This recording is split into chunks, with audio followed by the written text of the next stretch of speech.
Hello, welcome to Marriage Circle. My name is Tomilade and this is Olufunbi and and we are Marriage Circle. This is a platform where we talk about all things marriage, Christ's way, the Bible way, and the kingdom way. We're so excited that you've joined us for today's episode. Come on board and take a listen.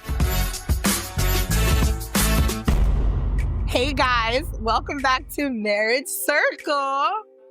I don't know why my husband is laughing because we haven't even started yet. And you're already like giggling. Am I making you giggle? Because I know what you're about to say. So I remember the weekend of our wedding so we had a private wedding first in June of 2021. And then in October 2021, we did our big Nigerian wedding. Amen. Right? And I remember the week of our wedding, we came down from Boston. We were ready to start doing all the, the wedding prep, all the Nigerian things to get ready for this. How many people do we have at our trad? Like 500, right? We're going to have like 500 people at our trad. So it was the day before the trad. When I say trad, for anyone who listens is not Nigerian, by trad, I mean our traditional Nigerian wedding. And there were some things that needed to be picked up in Philly, right? No, we're meant to go drop off. Oh, you're dropping some things off in Philly. No. Do you want to say the story? Go ahead, baby. I can't say the story. I don't want to get in trouble. So there were some things that needed to be dropped off at the event place. At the event. No, so it's in Jersey. Yes. In Jersey at the venue where we were using for the wedding. And of course, I'm doing all my girl things. I got to get my nails done, all those things. So my mom says, oh, she's going to go with Fumbi to go and drop off all of these things. And I was like, oh, this is a great opportunity of bonding for my husband and his mother-in-law, right? So y'all were gone for hours. I mean... Yeah, because it was traffic. It was just hours. It was, I don't know, because I was able to do eyebrow, feet, pedicure, manicure, everything. And by the time I came home, I think y'all were just getting home. Mm-hmm. It was a long journey. So I remember asking my husband, like, oh, babe, how was your outing with mommy? And what did you say to me? I said it was nice. But when your person says it was nice, but you're like, huh? Like you can hear the tone of the nice and all the things he wasn't saying in the nice. And I was like, how was it nice? And he just made one simple comment. He said, babe, you know what? He said, you are just like your mother. But that's the truth. I was like, wait. I was like, what do you mean? He was like, there's a lot of things for the past few months. I've just been wondering, like, how is this woman like this? And he said, all I did was just experience your mother for one day. And he was like, you literally are a mini her. Yeah. Like the apple don't fall far from the tree. Yep. And so for today's topic, we're talking about like father like son, like mother like daughter. Yep. Do you have something to say? I have a lot to say. Okay, we have to talk. Please go ahead and talk. I want to hear you talk. So this is my take. This is your take. Let's hear it. If either side's parents are still alive, I think you need to experience. You need to spend time with your in-laws. The parents, especially, not the siblings, parents. Not the siblings, just the parents. Just observe their... Wait, we should spend time with the siblings. No, they're not. They don't matter in this topic, in this country. Oh my God, okay. But you need to be around them to kind of see what your future spouse will look like. What your future spouse will look like? Not physically, behavior, communication patterns. Wow, okay. How they like things done. And I think that experience gave me insight into who I was marrying. So I think it's important for you to... I know people think, oh yeah, I'm not like my mom, I'm not like that. Yes, you can tell yourself that. But you are. But there's certain traits and patterns, not all, that you will pick and you will exhibit. Yeah, absolutely. Whether good, whether bad. Yeah. So you have to consciously be aware where you're picking the traits from. Absolutely. And know how to take off some things and leave some things. Know how to deal with some certain things. Absolutely. I know traits I got from my mom. I know traits I got from my dad. And sometimes I'm like, for me, don't do that. Don't behave like that. Or for me, oh, that's a good trait. You can do that. Yeah. When I said, oh, I hear my dad pray every morning. Those are good traits and patterns. You should pray. You too, you should pray. Yeah. I have to do that for my family too. So there are traits you see, but there's some patterns where you're like, especially as they get older, you start seeing their behavior. Maybe sometimes they're stubborn, sometimes. What are you trying to say? I'm sorry. What are you trying to say?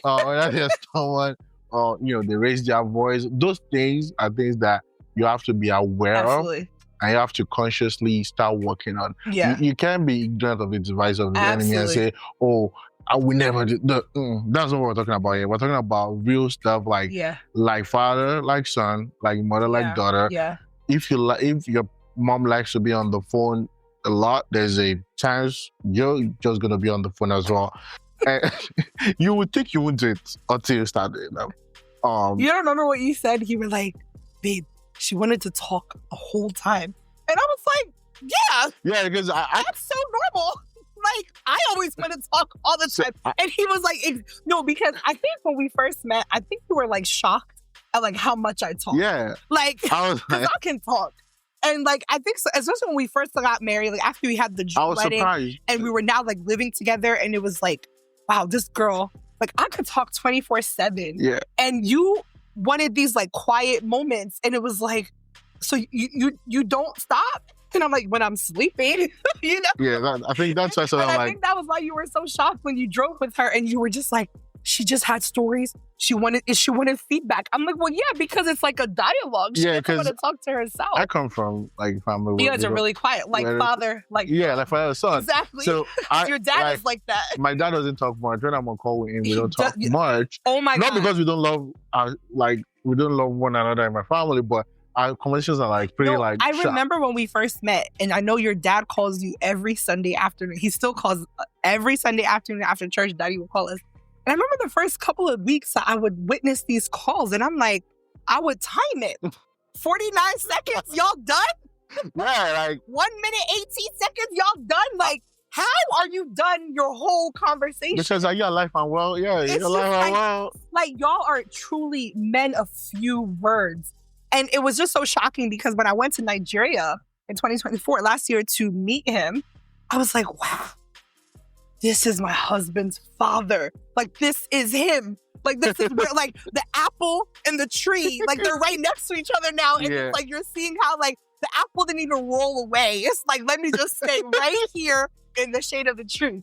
But I love what you said. You said that you have to consciously think about these things. Like, we're talking about the funnier things, right? Yeah. But the reality is that there's aspects and patterns that you pick up from your home. Yeah. Because if you think about it, like, we got married, I was like 30, we were like 31, basically. Mm-hmm. And for 31 years of my life prior to us getting married, your mom I was in my parents' house. Yeah. And I mean, not like physically there, but like I was an adikboju up until that point. And I picked up things in that house from my parents. Is the picking up. Exactly. From my mom, from my dad, even from siblings, because that's a long time to be under that umbrella. And the reality is that now you're joined with this person. I became an adibari. You know, honestly, side note, I was so happy that like my initials didn't have to change when I got married. I was so happy. Anyway, yeah, I really wanted like my initials to still, like my last name to still be A, and then it was even the same 3 letters. Perfect. Anyway, so I literally was like, you know, what was I saying? Oh, okay. That's what I'm talking about. So, yeah, my mom will do something like that. Anyway, the whole point is that you've been in, you know, that your family for so long, and then now the two of you are coming to join together. And the reality is that some things may have worked for you as an Adikbaju, but may not work for you as an Adibari. Yeah.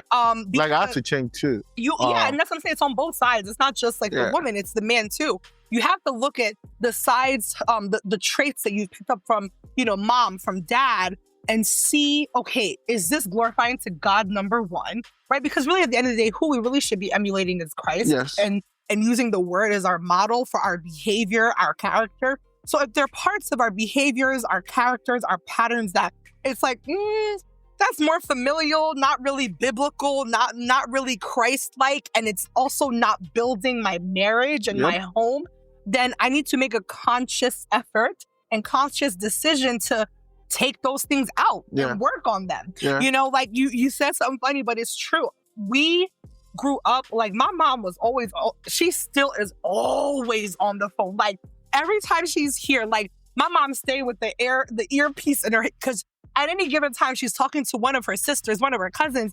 And so when I first got married, remember, it was like an issue because I was always on the phone. I'm like, who are you talking to? Like, who are you talking to? I'm like, oh, this person. Oh, Yinka. Oh, this person.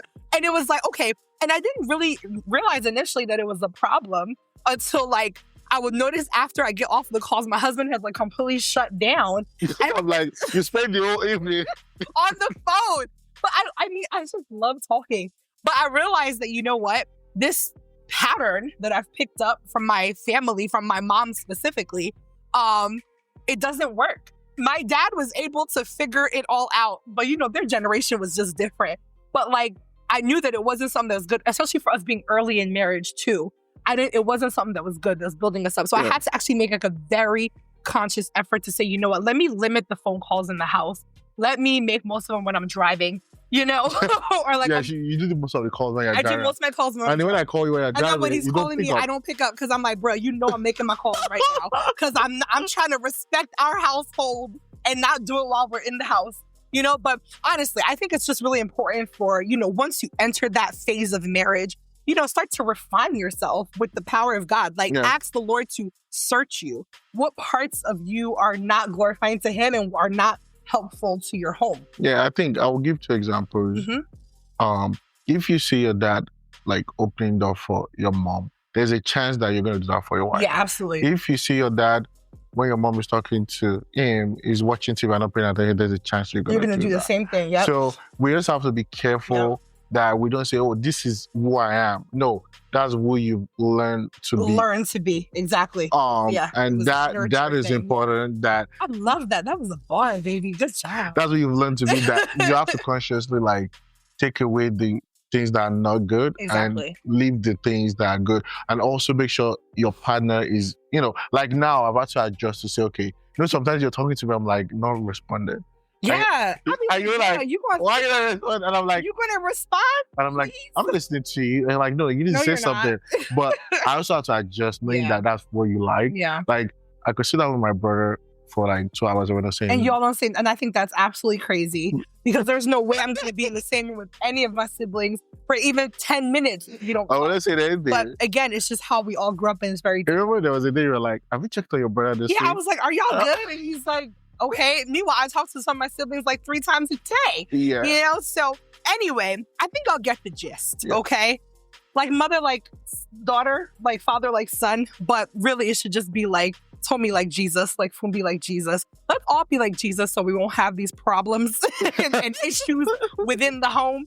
But yeah, we hope you guys enjoyed today's topic. Yep. Bye, guys. Bye. Thank you so much for joining us on today's episode of Marriage Circle. We hope you enjoyed it. We have so many more episodes coming. I hope you follow us on social media, on TikTok, Instagram, YouTube, you name it. We are there. Looking forward to seeing you next time. Bye.